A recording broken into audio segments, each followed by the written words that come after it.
It's 10:42 p.m. here in New York City. The air outside feels heavy tonight, warmer than it should be for late August, and the sky has a strange tint to it, almost metallic, as if someone smeared silver paint across the dark. This is Max Hunter, broadcasting to you live on 104.4 FM, though I can't promise how long this signal will hold. The grid's been spotty all day, and the station's been running on backup diesel since around noon. I'm sitting alone in this booth, the hum of the generator rumbling below me, the lights flickering every few minutes like they can't decide whether to give out or hang on. The streets outside are quieter than they should be, eerily so. For a city of millions, you can feel when something isn't right. You can feel when people are holding their breath at the same time. Subscribe for more apocalyptic stories. Something happened today.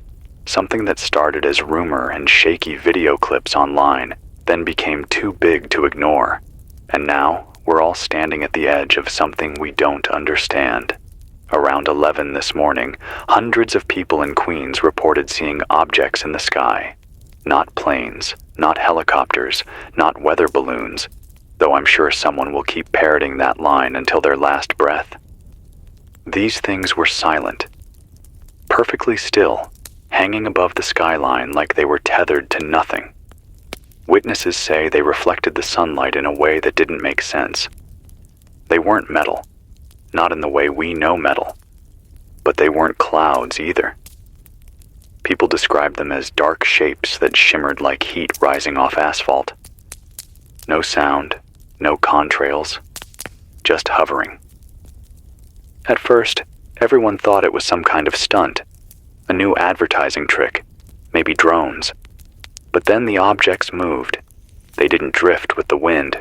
They repositioned, quick and deliberate, gliding across boroughs in seconds. Someone caught it on a phone camera.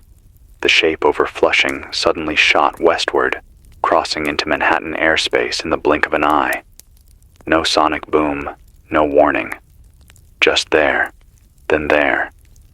Within the hour, similar sightings poured in from Brooklyn, the Bronx, Staten Island, then Newark, Jersey City, all along the Hudson. It wasn't just New York anymore. It was spreading. By 1 o'clock, national news networks couldn't ignore it. Anchors sat stiff behind their desks, trying to sound calm while live feeds showed shapes, some triangular, some spherical, hovering over multiple cities. Philadelphia, Boston, Chicago. Later, Los Angeles and San Francisco. International wires confirmed London, Paris, Berlin, Madrid. The word global kept flashing across the ticker. Global sightings, global presence. People don't want to say it, but I will. This isn't us. This isn't anything we built. Around 2 o'clock, things escalated. The power grid in parts of New York started to fail. Not everywhere at once. Patches, like someone was flipping switches deliberately. Midtown went dark. Then power surged back a few minutes later, brighter than before shutting down again. Subways stalled between stations. Passengers left to claw their way through tunnels. Airports grounded flights. The FAA blamed communication failures, but pilots reported their instruments spinning nonsense, radios cutting out mid-sentence, compasses flipping. Air traffic control in chaos. People are scared, and you can feel it. You can hear it in the way traffic died on the avenues, in the way parents hurried their kids home hours before sunset. Police sirens wailed all afternoon, but never seemed to be going anywhere specific. Just constant, restless noise. I stepped outside the station around 4, and I swear to you, I heard the strangest sound. It wasn't sirens, it wasn't machinery. It was a low hum, almost too low to register, like it was vibrating in my chest more than in my ears.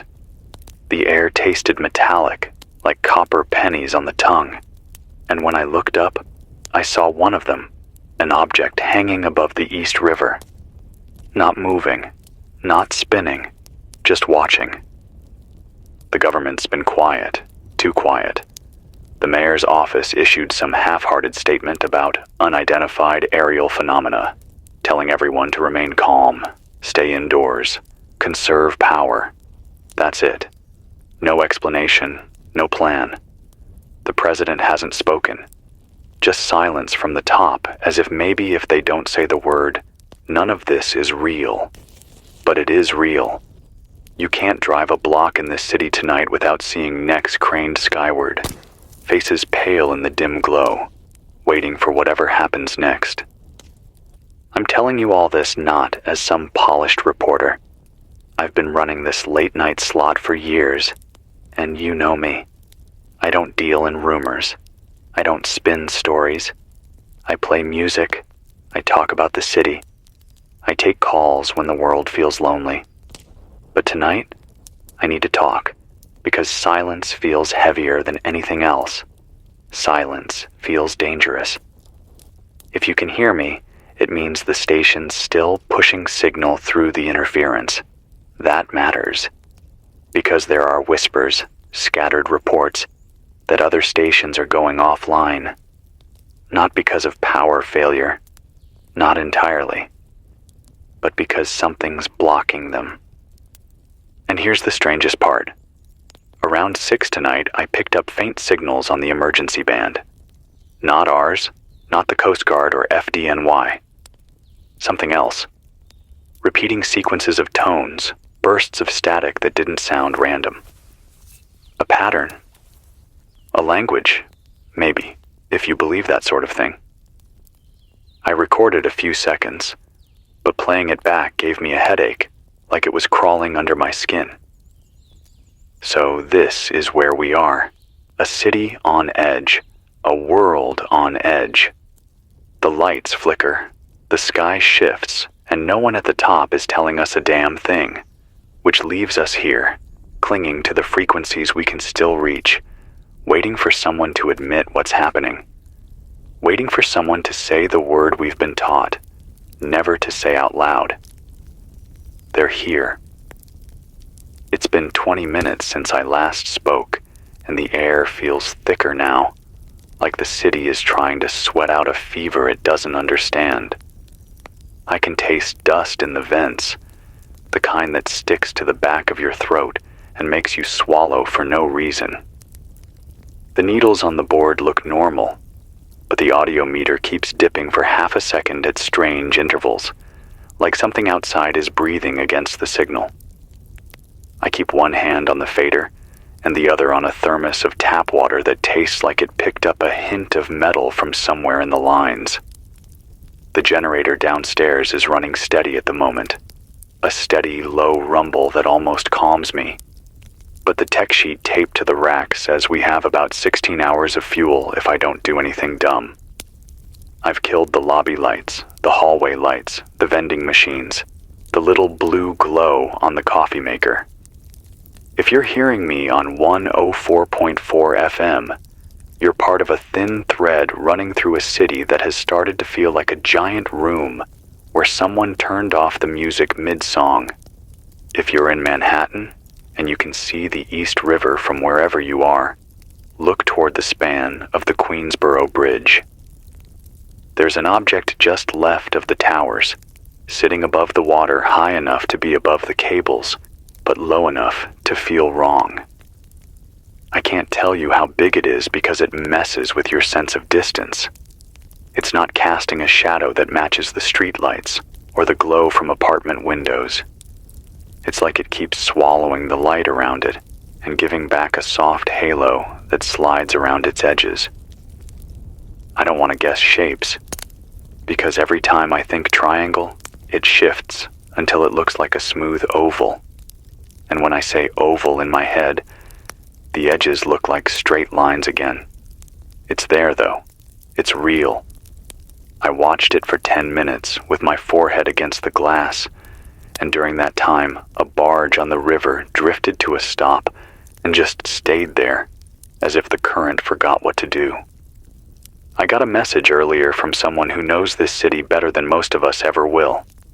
He used to work underground with the MTA. Not a boss or a big name. Just the kind of person who spent years walking tunnels with a hard hat and a little flashlight and a bag full of fuses. He wrote that the power hits today weren't random. The outages traced a path from Astoria's generating sites down through the Midtown load and then back, like someone was tapping the grid to see where it's weakest. He said the strangest part wasn't the blackout, it was the little spikes that came first. Split-second surges so clean you would think they came from a lab bench, not from a city shoved full of old wires and patched panels.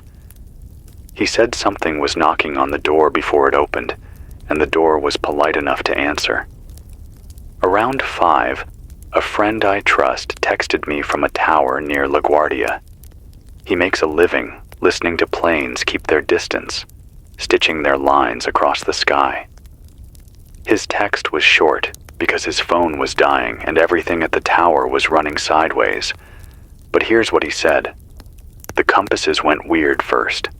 Then the radar skin paint pulled thin like fog, and then the transponders started reporting altitudes that made no sense. Pilots said they felt nothing in the seat, no turbulence, no weather, just a sense that their controls had been turned soft. He told me they parked every bird they could, but a few were already in the air and had to hold.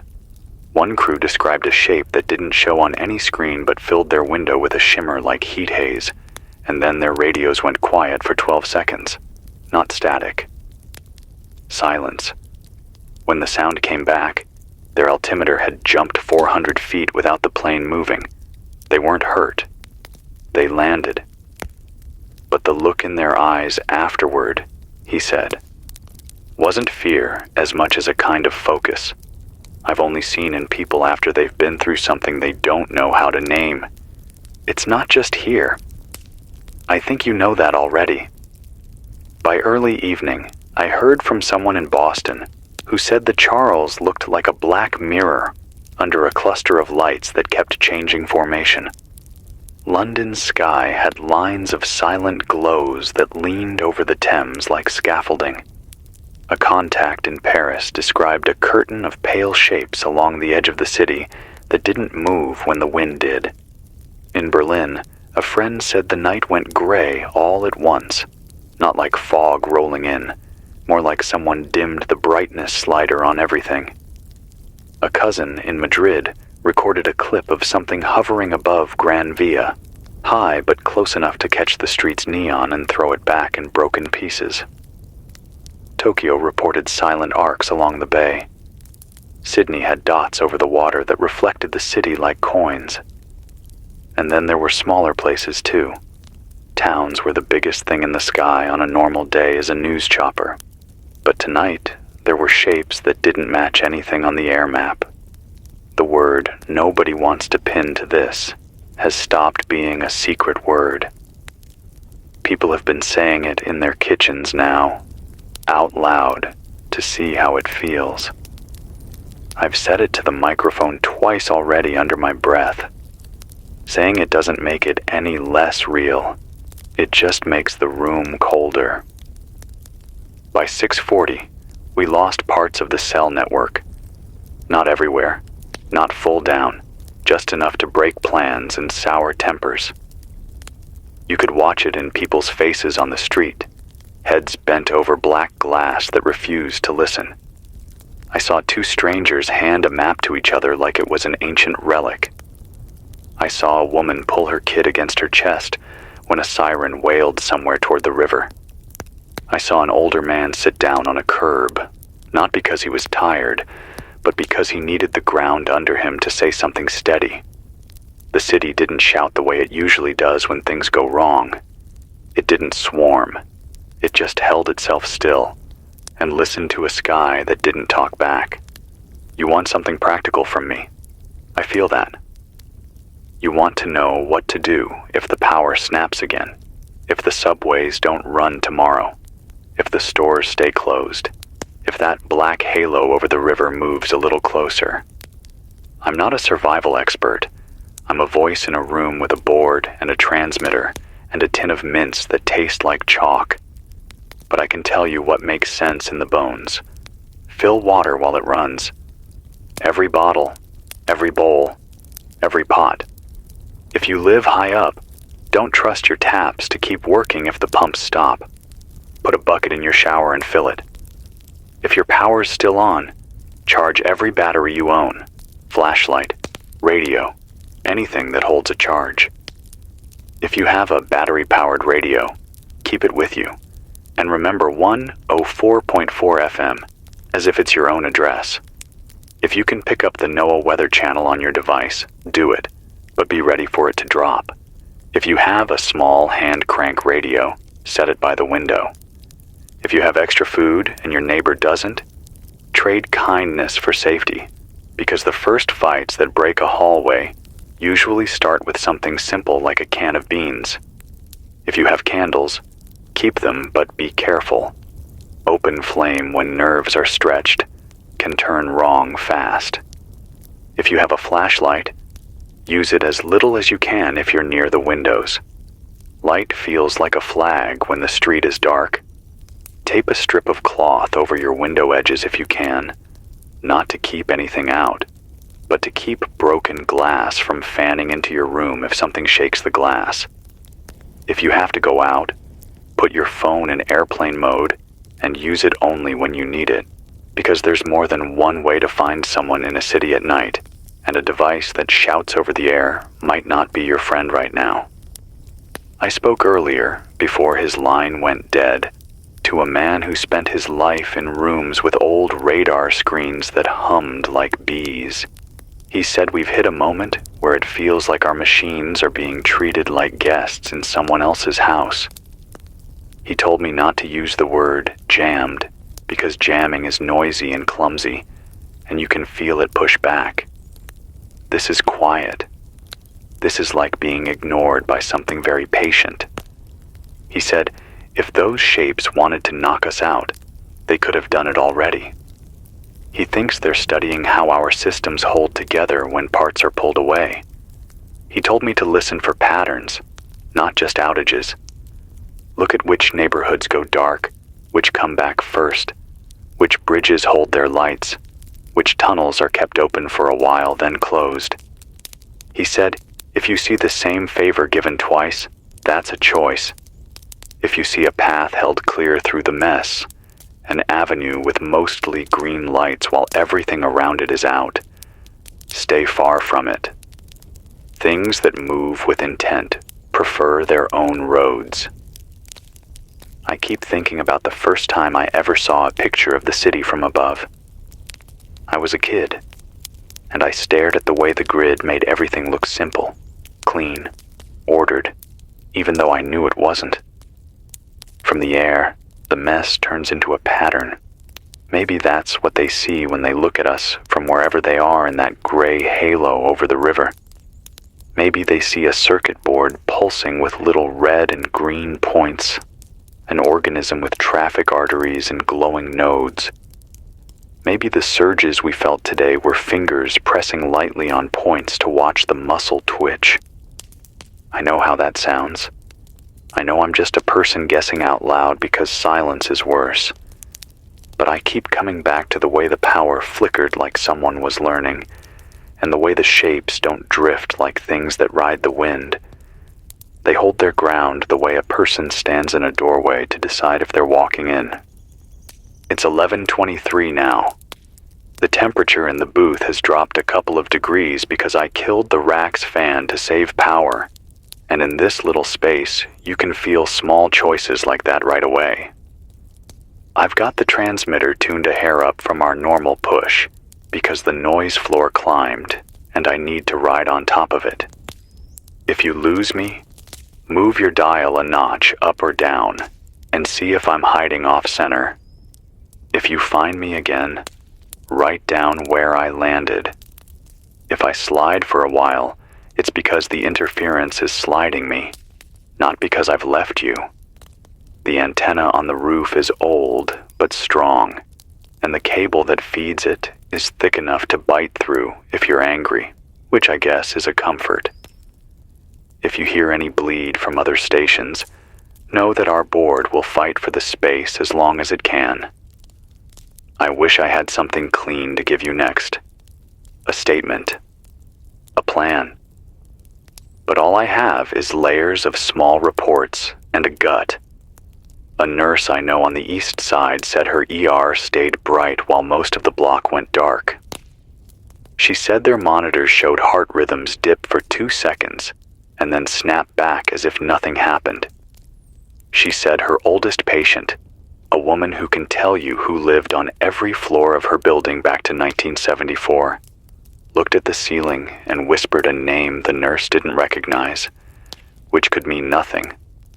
But the nurse told me, with a voice I've never heard from her, that it felt like the room wasn't hers anymore. A firefighter from Brooklyn told me they rolled on 3 alarms for smoke in different neighborhoods and found no flames, just scorched smells and soot on windowsills. He said they keep seeing birds lift off in waves from rooftops and then circle without leaving the block, as if they won't cross a line the rest of us can't see. There are military words floating around out there that I won't repeat unless they come from someone whose job it is to say them. What I can tell you is this. I've heard the low drone of heavy trucks on the FDR where it hugs the river, and then I didn't hear them anymore. I've seen small groups of uniforms at corners they don't usually watch. I've noticed that the river ferries stayed tied up even after the power came back in patches. We're not the only ones waiting for an official word. The people who plan are waiting too. That says something. I kept the emergency band on a second receiver, the volume turned so low that it's more like a tick than a voice. The repeating tones I mentioned earlier came back at 9 and then again at 10:15. 3 short bursts, a pause, 3 longer ones that sounded the same length as each other, then a different pause, then a short ladder of 5 rising pips that made my teeth ache. The first time I heard it, I had to sit down because the room went a little sideways. The second time, I pressed the speaker right against my ear and tried to tap it out on the desk so I could see if the timing made shape. I don't know what it is. It might be nothing. It might be our own gear tripping over weird power. But I've worked this night desk a long time, and I know what bad wiring sounds like. This isn't random. This is a pattern that repeats exactly enough to make you feel like it's waiting for you to answer, and exactly not enough to keep you from thinking you could. If I'm honest, the fear hit me hardest not when I saw the shape by the bridge, not when the lights flickered, not when the phones died. It hit me when I realized I didn't know who to ask. I can live with a bad answer. I can live with a lie long enough to put it somewhere and figure out what to do next. But silence from the people who love microphones is the loudest thing I've heard all day. Maybe they're trying to find words that won't turn us against each other in elevators and stairwells. Maybe they're being told to hold. Maybe they're watching the same objects we are and calculating how much of the world they are willing to put in front of those cameras. Or maybe they're waiting because they need the first one to speak to take the blame if the tone is wrong. I keep hearing the word invasion from people texting until their batteries died. I understand why. It's a clean word. It makes a line where before there was a fog, but clean words can make us do stupid things fast. If you're near a window and you see someone on the street shouting at the sky, that's a person who's lost the ground for a second. We can't lose the ground. Not tonight. Not tomorrow. Keep your hands steady. If you share a wall with a neighbor you barely know, write them a note and slide it under their door with your first name and a sentence about water or batteries or quiet. People are less likely to break things when they've just seen a human name in a human hand. I don't know what they want. I don't know if want is even a word that fits anything that moves the way they move. But I think about something a teacher told me once. that ants crawling over your shoe don't look up and think they've been invaded by a god. They think a new rock has rolled into the path. We might feel like ants to whatever is pulsing above the river, but ants have numbers and patience and a way of fixing the path after the rock settles. I don't mean we accept a rock that crushes us.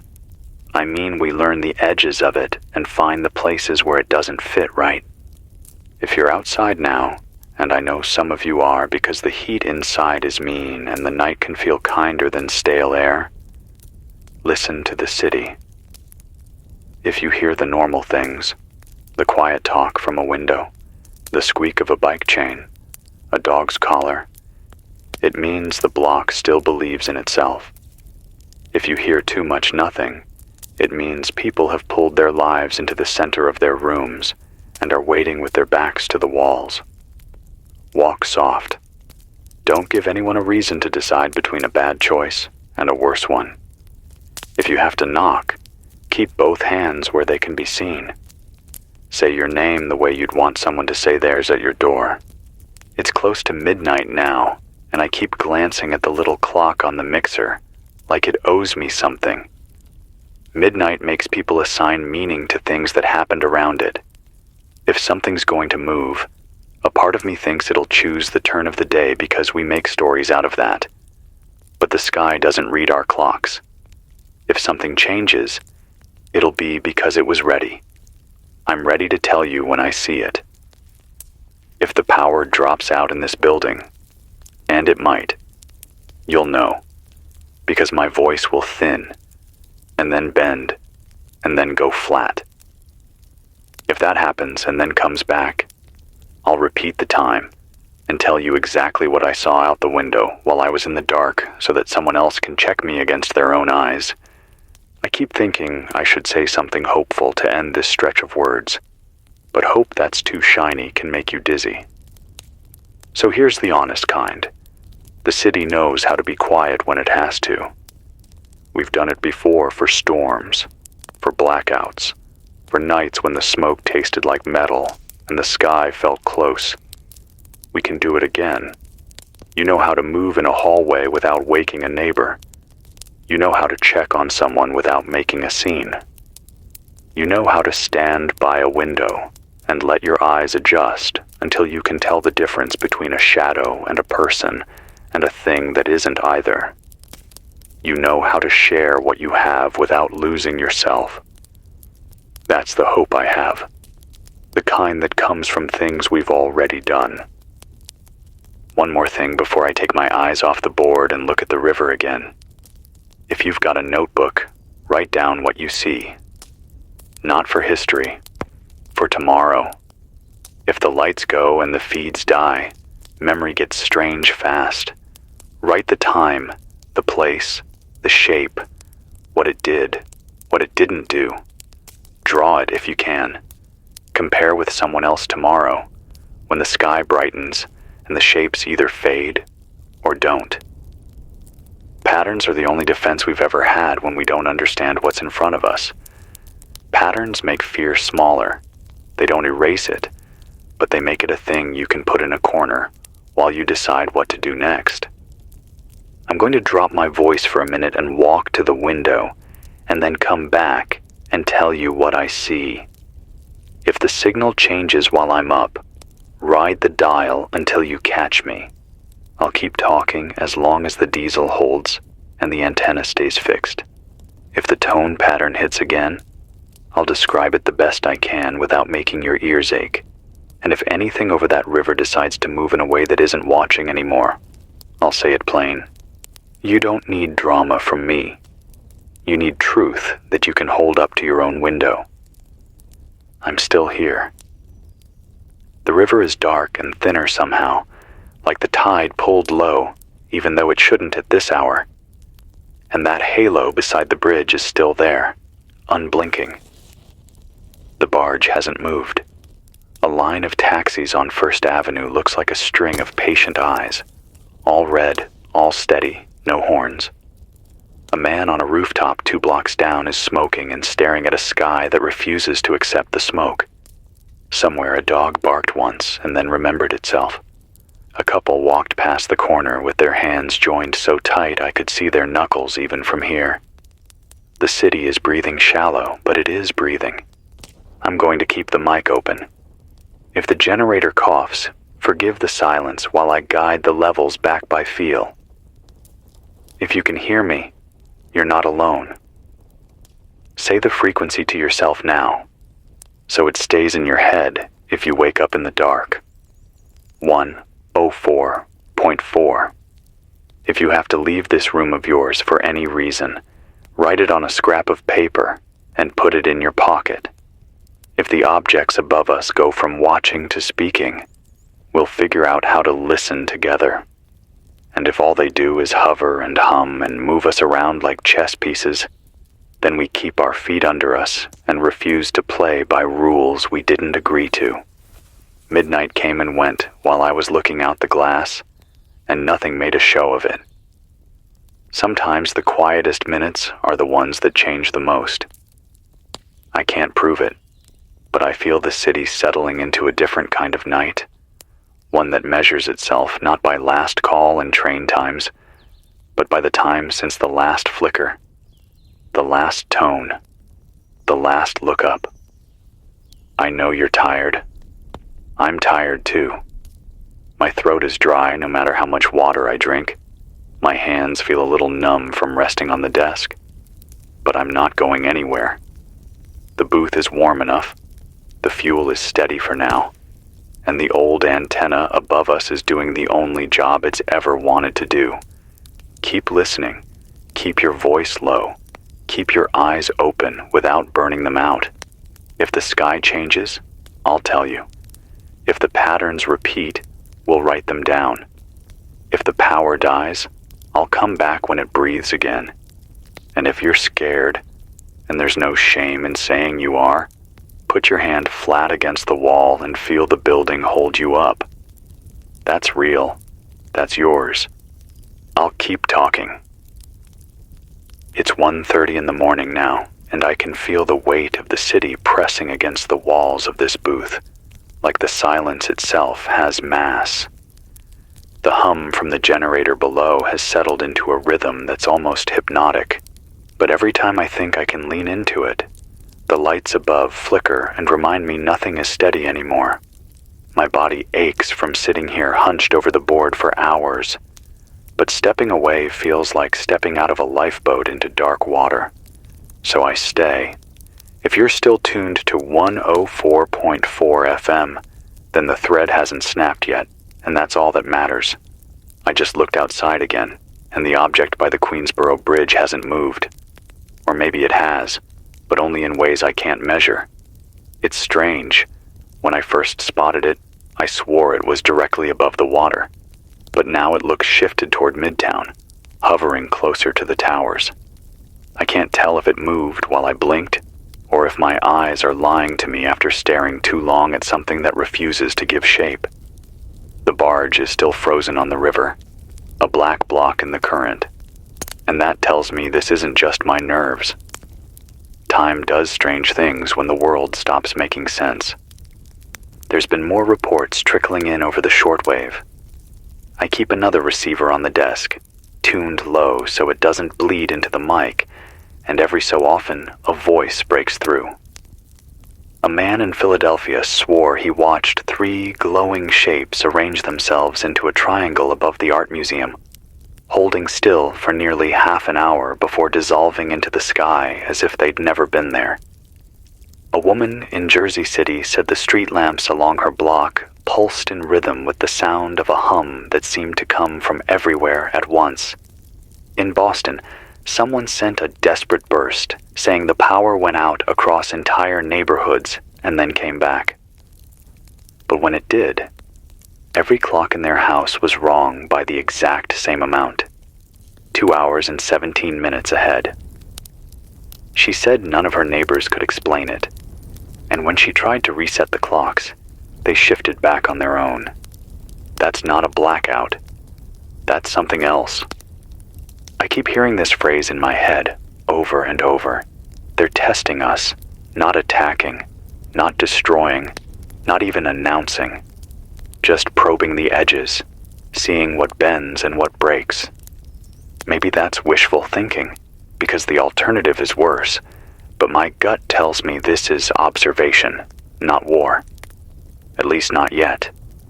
The thing that gnaws at me is why now? Why in 2025? Why New York? Why us? If they've been able to do this all along, what made them finally pull back the curtain? At 2:05, the emergency tones came back on the other receiver. Same bursts as before.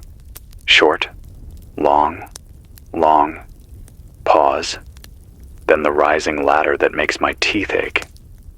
I tapped the rhythm out on the desk and realized it's the same length of time every cycle, down to the fraction of a second. That's not random interference. That's a clock, a broadcast, a message. And the sick part of me keeps wondering if they're waiting for us to answer back, and what happens if we do. Out the window, the sky looks wrong. The stars are dimmer, not from clouds, not from pollution. They're just fainter, like the night itself is tired. And every now and then, I catch movement in the corner of my eye. A streak, a shimmer. But when I look straight at it, there's nothing there. The city is quiet, too quiet for New York.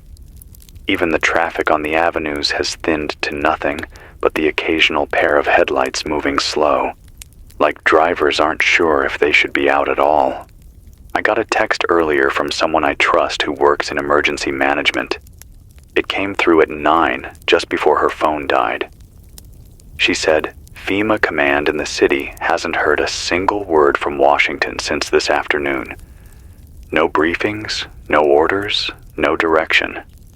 The local units are running blind. She told me off the record that one of the working theories is electromagnetic interference. Not just jamming, but a disruption so clean it feels like whole frequencies of communication have been swallowed. And if that's true, then the silence from the government might not be intentional. It might mean they can't get through either. That thought chills me more than anything else. If no one is steering the ship, then we're all just passengers in the dark. I keep checking the power levels on the board. We're holding steady, but the surges earlier tonight make me nervous. It's like they can reach into our wires whenever they want, and if they can play with power grids and airplanes, they can end this broadcast with the snap of a finger. The fact that they haven't yet makes me think they're letting us talk. That's almost scarier than if they'd shut us down. I wish I could tell you more than just what I see and what I hear secondhand. But right now, that's all any of us have. I don't have answers. I don't even have theories that feel strong enough to lean on. What I do have is this. We're still here. We're still breathing. And as long as this frequency is alive, you're not alone in the dark. So here's what I'll say, plain and simple. Stay inside if you can. Conserve what you have. If the power's still on in your building, don't waste it. If it goes out, light as little as you need to move safely. Don't panic if your phone drops out, because it's happening everywhere. And if you look out your window and see something in the sky that doesn't make sense, don't try to explain it away. Trust your eyes. Write it down. Because when the sun comes up, and it will, you're going to want to know what was real and what wasn't. It's 2:19 a.m. This is Max Hunter, still here on 104.4 FM. The hum outside is getting louder, and the sky looks stranger by the minute. I'll keep talking until the generator dies or something takes the signal. Stay with me. It's creeping past 3 in the morning now, and I can feel the weight of this night in my bones. I've pulled the chair closer to the board, knees tight against the edge, because some part of me believes that if I stay close enough to the dials and meters, I can keep this whole fragile thread from snapping. The truth is, I can't. None of us can. But it helps to pretend for a while. And maybe that's all survival really is. Pretending you've got a little more control than you actually do until the next sunrise buys you another day. The object by the river hasn't left. It's still there, quiet as stone, and yet every time I glance at it through the glass, it looks slightly different. Now it's slimmer, like a shard standing on end, a vertical spear against the skyline. Earlier, it was rounder, softer. The lights on the bridge seem dimmer beneath it, like the lamps are bowing their heads without being told. I can't shake the feeling that it's aware of being watched. I keep pulling the blinds closed, then opening them again, because not seeing it is worse than seeing it. Reports keep coming in, patchy, broken. A man out of Newark said he saw 3 objects drift together and then merge, not like 2 planes crossing paths, but like drops of water meeting on a window pane. When they pulled apart again, there were 4. I don't even know what that means, but he swore it was real, and his voice cracked the way truth does when it's too heavy. From the Bronx, someone whispered into the shortwave that whole blocks of lights were going out in perfect order, one by one, until their street was the only strip still burning. Then that one went dark too. She said it felt like being counted. And here in Manhattan, the power's holding for now, but it feels thinner, like it could blink out at any second. I keep one eye on the desk lamp, waiting for it to falter. I've lived in this city my whole life, through blackouts and storms and the kind of nights when the skyline vanishes into smoke. But I've never felt the dark leaning over us like this. This isn't weather. This isn't chance. This is deliberate. I've been thinking about something someone told me years ago, back when I first started working nights at this station. An older engineer, the kind of guy who knew every wire and fuse in the building by heart, said, "Signals are just voices carried on the air until someone decides to catch them. And once you catch them, they become real." I keep hearing those words tonight. What if the signals we've been hearing, the tones, the bursts of sound, aren't just noise? What if they're voices waiting for us to answer? And what happens if someone out there decides to answer in the wrong way? There are rumors, always rumors, that the military has scrambled jets, that they're shadowing these things in the skies. But I've heard nothing official, no sonic booms, no flyovers, just silence, which says to me that either they've been told to stand down, or they can't even get close. Maybe both. A man on the other side of the river swore he saw helicopters lift off and then veer back almost immediately, like they'd hit an invisible wall. He said their rotors looked sluggish, like they were pushing through syrup instead of air. That's not something you'll find in any official statement, but it lines up with everything else tonight. Our machines are not in charge anymore. I should probably be more scared than I am. Maybe it's exhaustion. Maybe fear burns out if you keep feeding it hour after hour. I feel steady in a strange way. My throat's dry, my hands are shaky, but there's a calm underneath it all. Like some part of me already accepted we've crossed into something new, and now it's just about holding on until the world figures out which way it's tilting. For anyone still listening, here's what matters. The city is still breathing. It's shallow, it's uneven, but it's breathing. You can hear it in the way windows creak when a door slams 2 floors down, in the way dogs bark and then stop as if they remembered they shouldn't. You can feel it in the hush of people pressing close to each other in apartments, waiting. Don't let the quiet trick you into thinking you're alone. You're not. This frequency proves it. It's 3:24 now. I'll stay here as long as the diesel holds. as long as the antenna keeps pushing through whatever haze is pressing down on the air. If you're writing things down, mark this. Nothing has changed yet. No attack, no strike, just watching. But the hum outside is louder and the stars are dimmer, and I swear the river is pulling lower with every glance. Something is building. This is Max Hunter on 104.4 FM. Still here, still talking, still waiting with the rest of you. It's just after 4 in the morning, and the city feels like it's holding its breath at the edge of something we can't see yet.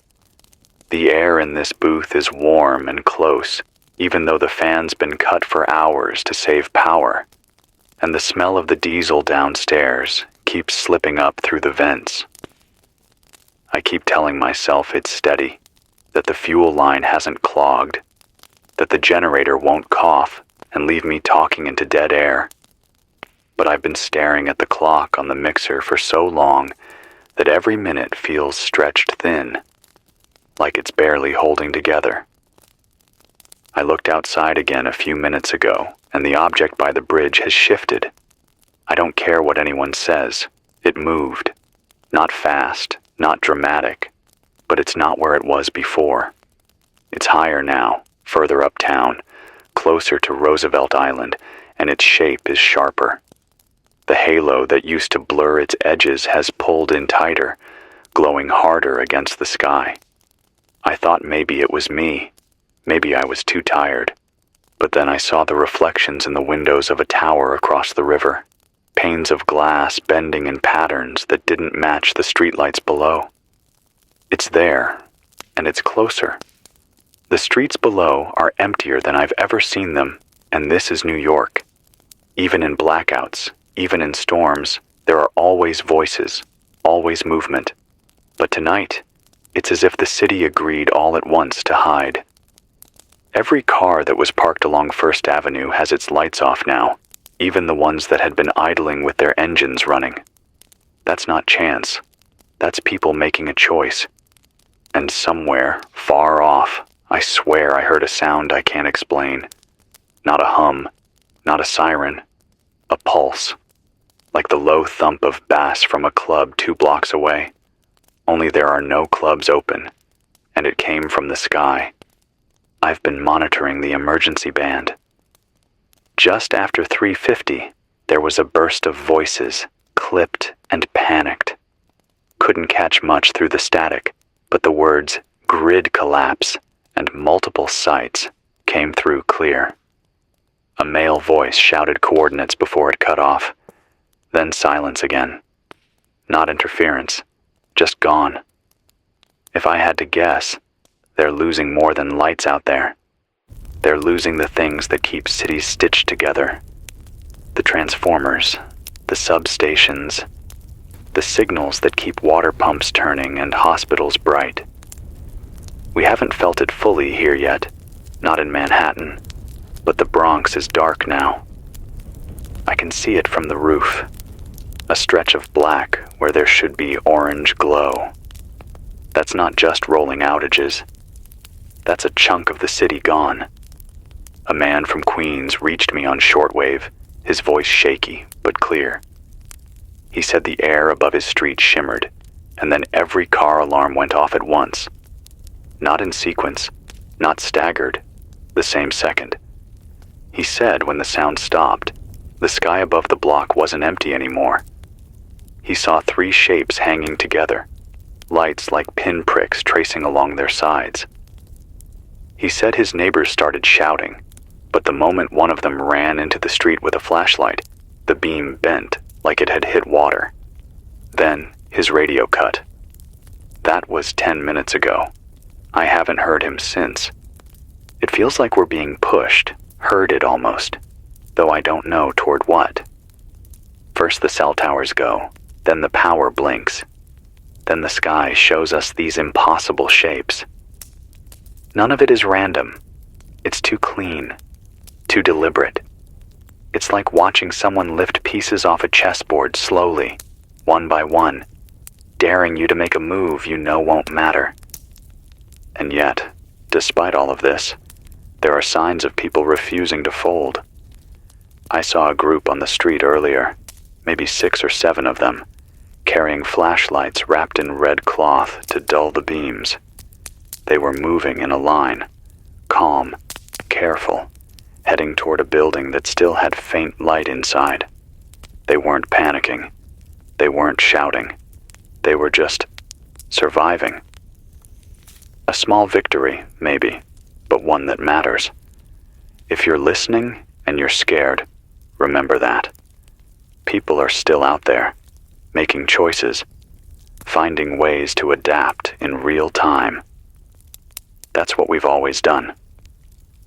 I keep thinking about the irony of it all, that the most advanced city in the world, with satellites above and fiber under our feet, is clinging tonight to radios and notepads, to candles and whispered voices. The old tools, the forgotten ones, are suddenly the only things that feel real. I've got this battered analog receiver next to me, the kind most people would have thrown in the trash years ago, and right now it feels like the most valuable thing I own. It's 4:14 a.m. as I'm saying this. The hum outside is constant now, not fading, not pulsing, just steady, like it's waiting for something.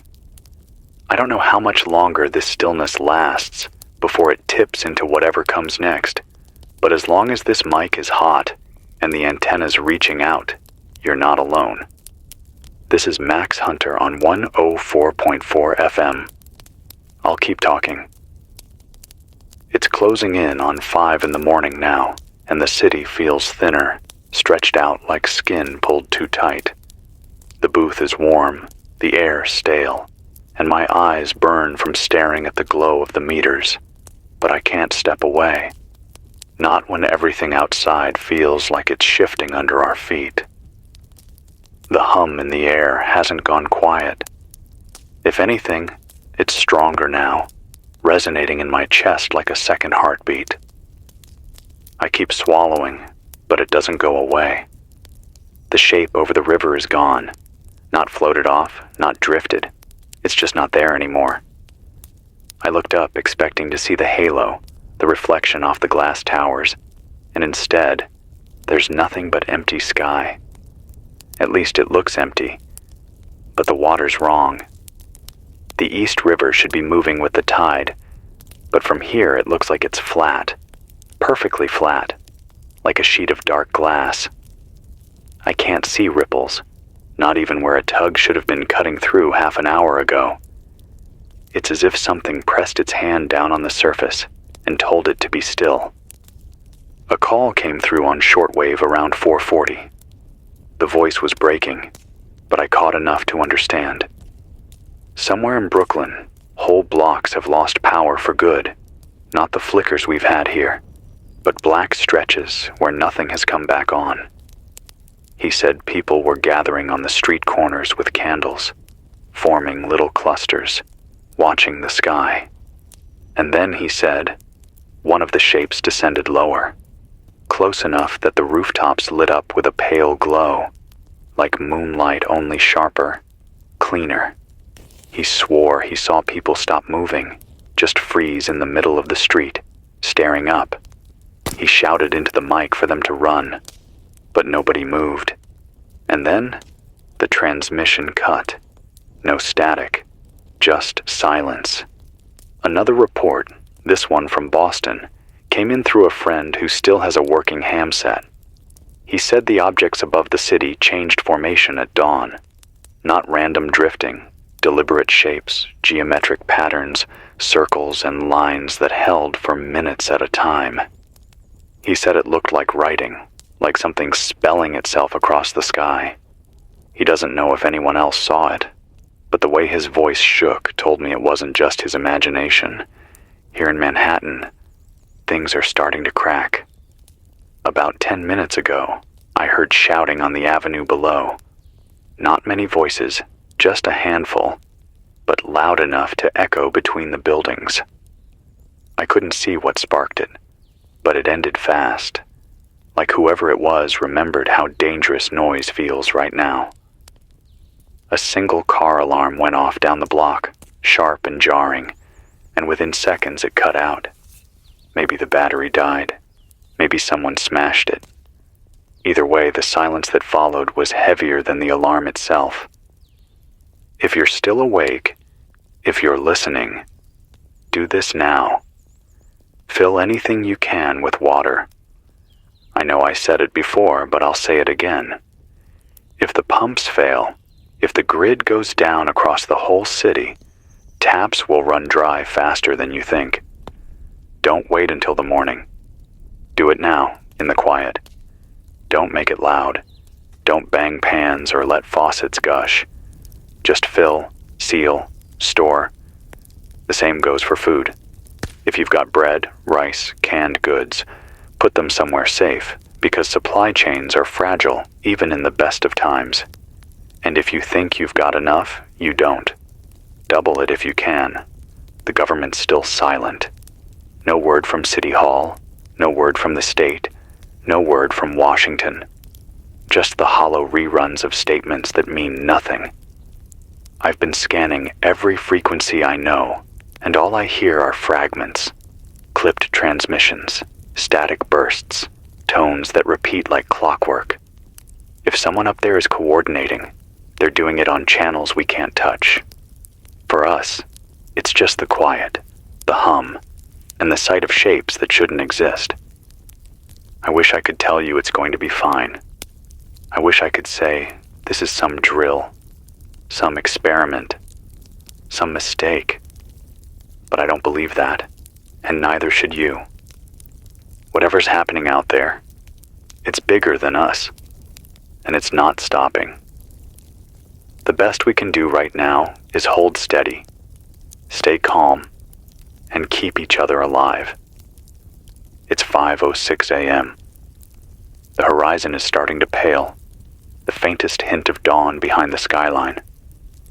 Maybe the light will drive them back, or maybe it won't. Maybe daylight won't mean a thing anymore. I'll be here as long as I can, as long as the generator hums and the antenna holds. This is Max Hunter, 104.4 FM. Don't lose the thread. Don't lose yourself. We're still here. It's 6:17 in the morning, and the first thin light of dawn is pushing against the glass of this booth. I can see it laying itself over the tops of the buildings, weak at first, but slowly spreading, brushing pale lines across the steel and stone. Normally, sunrise in this city feels like relief, like the night has been folded away for another day. But this morning, it feels different. The light is there, yes, but it isn't biting the shadows the way it should. The dark isn't retreating. It's lingering, holding on, as if it has a right to stay. Out the window, the river looks wrong again. The East River has always moved, always shimmered, always carried a kind of restless life in its current. But now it's flat, still, like polished glass. The reflection of the skyline sits on top of it perfectly, too perfectly, as though the water isn't water anymore, but a mirror laid down by something above us. And when I lean in and really look, I swear I can see faint shapes moving in that reflection. Shapes that aren't in the sky itself, but only in the water. I know how that sounds. I don't have another word for it. Reports are starting to roll in faster as the sun climbs. People across Manhattan are saying the objects didn't leave when the night ended. They just shifted higher, harder to see, like they're draped in daylight but still there if you tilt your eyes just right.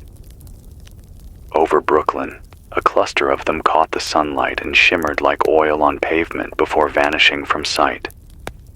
In Queens, one hovered so low near Astoria Park that joggers swore they could feel the air pressing down on them like the weight of a thunderstorm without the storm. Boston sent another update through shortwave. At dawn, the shapes above the city reformed into that same geometric pattern they'd drawn in the night sky, only sharper now, etched against the rising sun. Circles inside circles, lines intersecting like diagrams on a chalkboard. He said it wasn't random. It looked deliberate, like writing.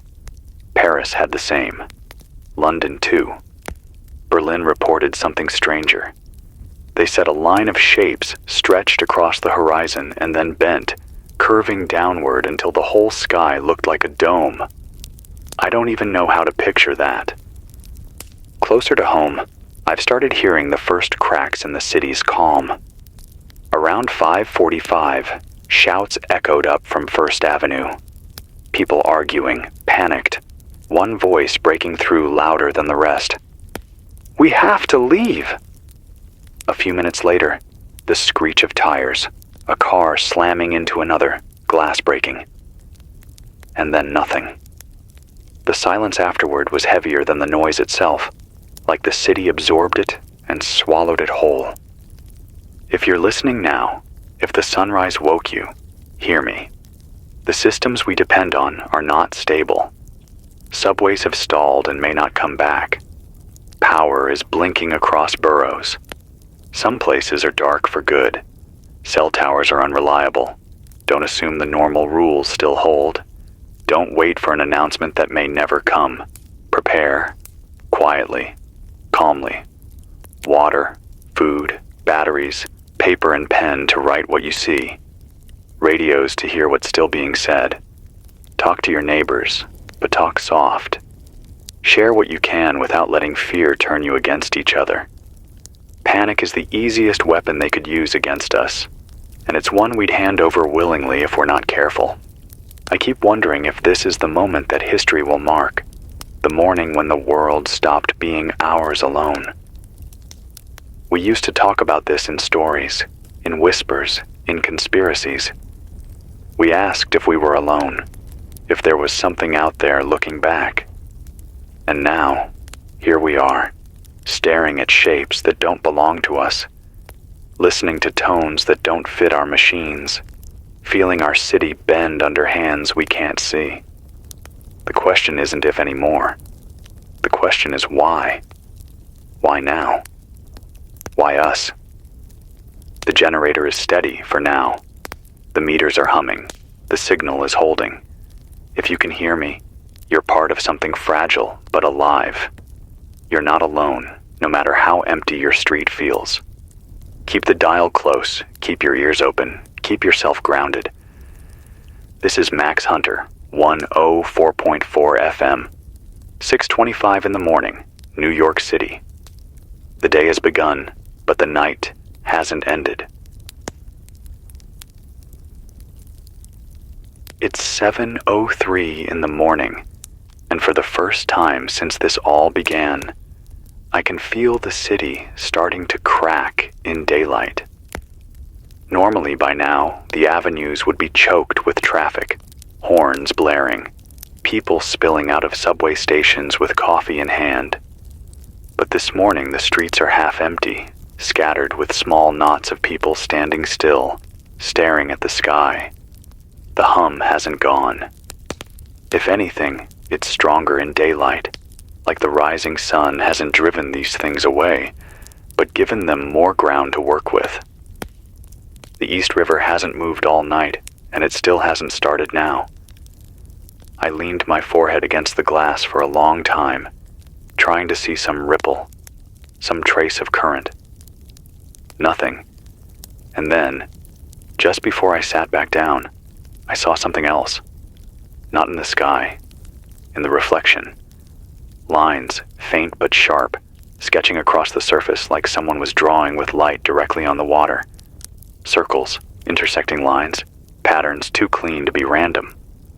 For a second I thought maybe I was losing it from lack of sleep, but then a delivery bike stopped on the corner below, and the rider craned his neck toward the river with his helmet still on, visor up. He saw it too. Brooklyn has gone dark in wide patches now. Not just neighborhoods, but whole grids. A woman on shortwave reported that street after street blinked out, like dominoes falling. Her voice was calm at first, then broke when she said the silence afterward was louder than the blackout. She said people lit candles in their windows, dozens of them, glowing faint in the dark. And then one by one, the candles winked out too. Not blown, not snuffed, just gone. She whispered that she could still see the people standing there, holding nothing in their hands, staring out at nothing. Then the line cut. Here in Manhattan, the first real panic has started. Around 6:45, a bus stalled on 2nd Avenue and blocked traffic. A few people tried to push it, then gave up. Instead of walking around, the crowd started shouting. Some screamed that it was an attack, others that the government was hiding in bunkers, others that the sky was poisoned. And then, all at once, everyone scattered in different directions, like something overhead told them to move. I didn't see what they saw, but the noise carried all the way up here, sharp, frantic, like the beginning of something that spreads faster than fire. I've been listening to the NOAA channel, trying to catch something steady, but even that is warped. The automated voice stutters now, breaking mid-sentence, repeating words it shouldn't. Once, it repeated a single word, prepare, 7 times in a row before moving on. That isn't a glitch I've ever heard before. That's something bending the signal. Boston, again, came through on shortwave. At dawn, their shapes rose higher, then split apart in perfect symmetry. He swears they left behind trails of light that didn't fade, hanging in the sky like scars.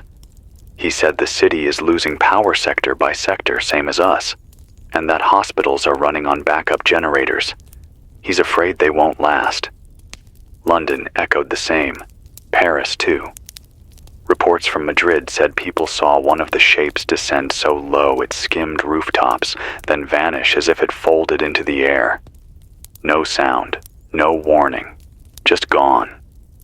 If you're listening, hear me clear.